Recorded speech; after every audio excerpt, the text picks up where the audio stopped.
Invertir en empresas tecnológicas de manera regulada, ¿cómo se puede hacer? ¿Se requiere mucho capital? Por ejemplo, beneficiarte de empresas que están utilizando la inteligencia artificial en sus procesos, productos, servicios. O quizá que fusionan algún producto tradicional como el sector automotriz, pero también en una fusión con la tecnología. Hoy un video educativo un poquito más intermedio relacionado al mundo de los ETFs. Y sí, te puedo adelantar algo, no se necesita mucho capital, sí es regulado por las autoridades, por ejemplo aquí en México por la Comisión Nacional Bancaria de Valores. Y permítanme hacer una explicación muy sencilla, sobre todo para los que van empezando y nunca habían escuchado este concepto o no están muy familiarizados.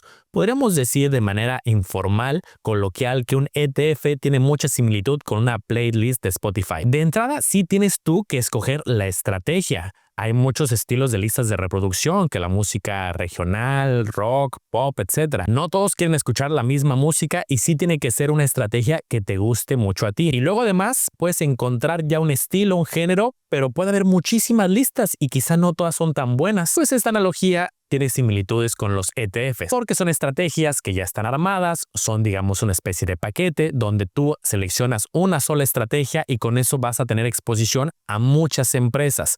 Puedes tener un ETF que tenga exposición a 50, a 100, a muchas más empresas. Este video llega gracias a las consultorías gratuitas para un plan personal de retiro, donde te harán una proyección personalizada, te explicarán cómo pagar menos impuestos legalmente y cómo funcionan las inversiones reguladas de un PPR. Aprovecha los últimos lugares y aparta tu lugar. Y hay ETFs de muchísimos estilos, por sectores como el que estamos revisando el día de hoy, tecnología, pero puede haber de otros sectores, que es sector salud, energía, consumo, diferentes regiones o países.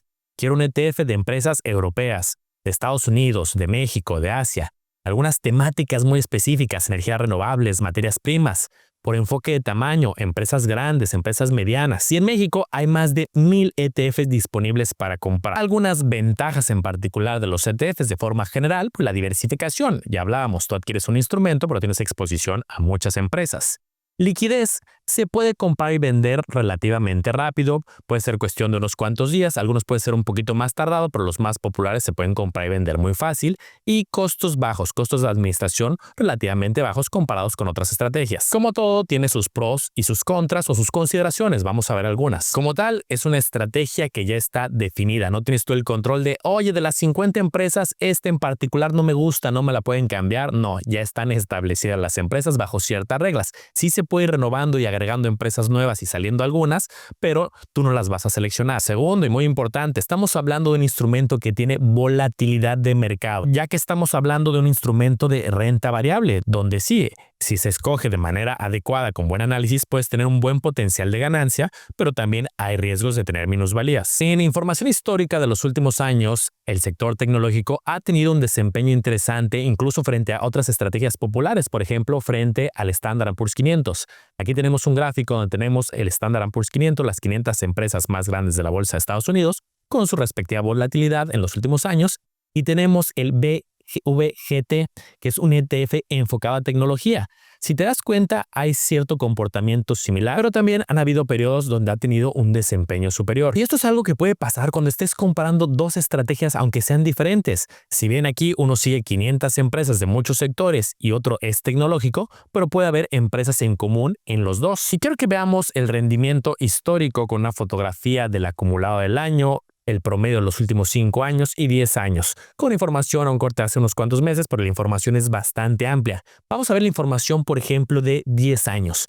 En este corte, el sector tecnológico en promedio superaba el 18%, 18.8%. El sector financiero 11.7, el industrial el 11, el sector salud 8.7, el sector energía 3.9, medido por ciertos ETF selectos. Y ya sabemos que no necesariamente se va a repetir la misma historia. Como este sector le fue bien, entonces le va a ir bien siempre. Como este no le fue tan bien, pues no vale la pena. Pero nos ayuda a comprender cómo ha funcionado el mercado y lo importante es la visión que tengas hacia el futuro. Y si te gusta este tipo de videos, si quieres que revisemos otros tipos de estrategias, ya sabes que apoyando con tu manita arriba, vamos a nosotros a continuar con más videos. Ya sabes que a mí en los videos de bolsa le ponemos siempre un reto, 1500 manitas arriba y 100 comentarios de personas diferentes y continuamos con más videos de bolsa. ¿Y por qué o qué otras métricas también explican este comportamiento de crecimiento? Si tú ya llevas rato siguiendo este canal o has visto la lista de reproducción que tenemos del sábado de bolsa, un curso gratuito que está disponible en YouTube aquí en el canal, estás familiarizado con este tipo de indicadores. Y algo muy importante es la utilidad por acción, EPS, Earning Per Share, utilidad por acción. Y el sector tecnológico en particular ha tenido un importante crecimiento de este indicador que está relacionado con la utilidad de la empresa y cuántas acciones hay. Si vas empezando y no estás tan familiarizado con estos términos, no te preocupes. Entras al canal y te vas en la pestaña de cursos. Y ahí justamente vas a encontrar el curso gratuito de la Bolsa de Valores con ya cerca de 30 videos. Y hay años en particular, sobre todo recientes, donde el sector tecnológico ha tenido importante crecimiento en sus beneficios, en sus utilidades, comparado con otros sectores. Por ejemplo, aquí hablamos del 18.8 frente a otros sectores que han tenido crecimientos, por ejemplo, del 12, del 9, del 6, incluso algunos sectores negativos. Un factor también interesante cuando estamos revisando una empresa, algún sector, es las ventas. Pero no solamente las ventas, sino de todo lo que se vende, cuánto se gana, que tiene que ver con las utilidades. Y también un indicador que está ahí en medio entre estos dos son los márgenes. Cuánto se queda la empresa de lo que vende. Y de igual modo, el sector tecnológico se ha caracterizado por tener altos márgenes frente a otros sectores. Hablo en lo general, no todas las empresas tecnológicas, algunas puede que no tengan estos márgenes, pero simplemente es una visión general. Hay otros sectores donde sí tienen ventas, sí tienen utilidades, pero quizá es más apretado el margen. Otra posible razón es el nivel de endeudamiento. Hay empresas que están mucho más endeudadas en comparación, por ejemplo, con sus utilidades o con otros indicadores como el EBITDA, pero en el caso tecnológico, en esta fotografía, por ejemplo, de este estudio de BlackRock de hace unos años, comparaba con otros sectores y se podía apreciar cómo la deuda en el sector tecnológico no es tan alta proporcionalmente frente a otros sectores. Otra consideración es que el sector tecnológico en ciertos periodos se ha encontrado en la historia que tiene crecimiento cuando la economía también está creciendo, es decir, se beneficia del crecimiento económico en general. Pero esto también lo va a hacer sensible ante momentos complicados. Dicho en palabras simples, hay cierta historia donde cuando la economía va bien, el sector tecnológico ha tenido crecimiento. Cuando la economía no va bien, hay crisis económicas, el sector tecnológico ha tenido resultados con minusvalías. Por ejemplo, en periodos de recesión es de los sectores que tiene más impacto, ojo ahí, y hay otros que son más defensivos. Por ejemplo, el sector consumo, el sector salud. Y a mí usualmente me gusta revisar muchos años de historia, además de hacer predicciones y revisar mucha información, porque si tú revisas un periodo muy corto, un solo año en particular, puedes tener interpretaciones erróneas como, oye, le está yendo muy bien a este sector, tuvo un crecimiento muy alto. Sí, pero quizá no estás viendo cómo le fue en una época complicada. Entonces, esta es una consideración muy relevante. Por ejemplo, echándole un vistazo a ETFs de diferentes sectores, tecnología, salud, consumo, industrial y energía, en años de crisis como el 2000, 2008, 2022, 2001, tenemos aquí que el tecnológico pues tuvo correcciones importantes. Hay otros sectores que también lo llegaron a tener, pero quizá en menor medida. Incluso hay sectores que en esos años tuvieron un desempeño positivo. Y aunque en este video no nos vamos a poner tan técnicos, también es muy importante hablar de un concepto de valuación que hemos visto en el curso que tenemos gratuito. No solamente es revisar la historia, las perspectivas, la información en general, también puede haber momentos más oportunos que otros para adquirir lo que tiene que ver con la evaluación. Cuando hay años muy buenos de mucho crecimiento, que las acciones tecnológicas o de algún sector en particular han tenido un importante crecimiento en el desempeño de su acción, también hay que revisar la valoración, si está sobrevalorado. ¿Qué digo? No quiere decir que ya esté en un punto máximo, puede tener un crecimiento aún hacia el futuro, pero de todos modos es un tema importante a revisar. Porque si bien una valoración alta puede ser que se está pagando un precio elevado, pero también puede ser que haya altas expectativas de crecimiento dependiendo del indicador que esté revisando. Y creo que también es muy importante que cada quien desarrolle sus tesis sobre las expectativas y tendencias al futuro. Por ejemplo, la inteligencia artificial. Sin duda, la evaluación actual ya captura avances importantes que han hecho muchas empresas en inteligencia artificial, pero no creo que ya sea el punto máximo de la inteligencia artificial. Aún hay mucho desarrollo y está avanzando a pasos muy rápidos. Es un mercado que no solamente ha tenido crecimiento relevante, sino hay proyecciones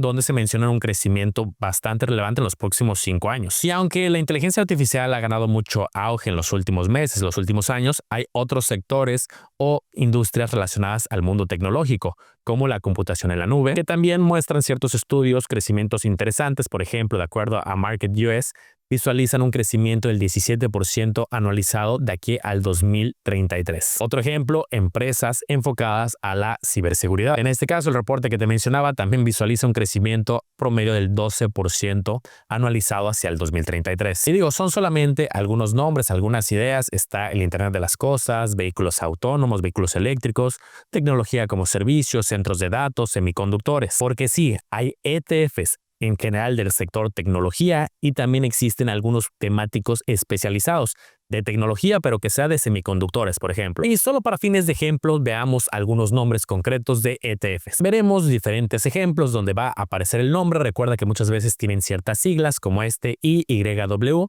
Vamos a ver quién es el proveedor, el que crea este ETF, el precio por título que se va cambiando, que esta es la información de hace unas cuantas semanas, la comisión y cuántas empresas tiene dentro del fondo. Aquí aparecerán a continuación algunas de sus principales posiciones. También recuerda, esta información es dinámica, va cambiando y vas a ver que muchos se repiten con otros ETFs. Aquí mencionaré algunos nombres como Microsoft, Nvidia, Apple, Meta, Broadcom, Salesforce, Google, Palantir, Oracle e IBM. Observa cómo, si bien son tecnológicas, pero distintas.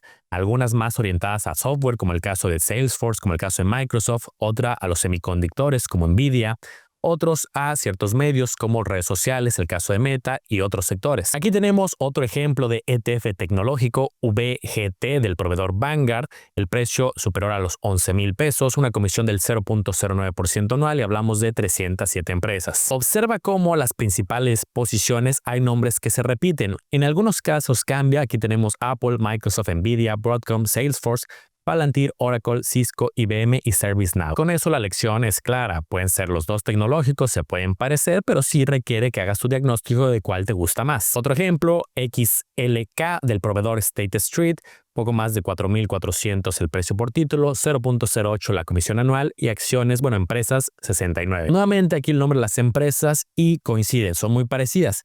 También esto sucede porque puede ser ETFs que sigan la misma estrategia, incluso el mismo índice, pero que haya proveedores distintos. Recuerda que los proveedores es justamente quien arma la estrategia, aunque tú no se las compras directamente a ellos, sino a través de una casa de bolsa regulada. Y aunque tenemos algunos tutoriales educativos paso a paso de cómo funcionan las casas de bolsa, si apoyas con tu manita arriba, con gusto actualizamos otro tutorial de casa de bolsa donde hagamos algunos ejemplos de cómo adquirir algunos ETFs. Observa cómo hay ETFs de precios asequibles, como el Genius 21, donde el precio por título ha rondado los 100 pesos, una comisión de 0.60 anual. A lo mejor este está más concentrado, pero hay alternativas. Aquí las principales posiciones, hay algunos cambios como Netflix, Amazon, Nvidia, Google, Visa, Mastercard, Oracle, ServiceNow, Apple y Qualcomm. Cuando un ETF tiene pocas empresas, puede que esté más concentrado en las principales posiciones. Cuando tiene muchas, puede que se diluya un poco más, pero esa información también está disponible para que revises las principales posiciones, qué peso tienen dentro del fondo, porque como le vaya a las principales va a afectar en mucha medida el rendimiento. Son solamente algunos ejemplos de ETFs, hay muchos más, hay variantes, hay unos más especializados, pero quería que vieras cómo se llaman, los precios, las comisiones, sus posiciones. La información histórica, el pasado no garantiza el futuro, pero nos da una idea de su desempeño histórico. También recuerda incluso que para tu retiro puedes escoger una estrategia orientada en el sector tecnológico. Ya sabes que aquí también tenemos lugares para consultorías gratuitas y son en línea. Aquí te dejo la liga y también el primer comentario para una consultoría gratuita relacionada a un plan personal de retiro, un PPR, que ahí hay muchísimas estrategias. Por ejemplo, tener exposición a las 500 empresas más grandes de la bolsa de Estados Unidos, el S&P 500. Hay quien dice, oye, yo prefiero una estrategia orientada al sector tecnológico, se pueden hacer combinaciones, además de que tienen beneficios fiscales. Entonces te dejo aquí la liga y en el primer comentario para que apartes tu lugar. ¿Cómo ves este video? Quiero conocer tu opinión, si quieres que hagamos más videos relacionados a la bolsa, que sean diversos, cuáles son los temas que más te interesan y con todo gusto, ya sabes que aquí nos fijamos mucho en lo que dice la comunidad, en las manitas arriba y eso va dictando también el contenido que traemos para ti educativo. Muchas gracias por acompañarnos el día de hoy. Nos vemos en el próximo video y no olvides agendar tu consultoría. Nos vemos en la próxima. Espero te haya gustado este review informativo. Recuerda analizar y comparar muy bien porque tú serás el único responsable de tomar una decisión bien fundamentada.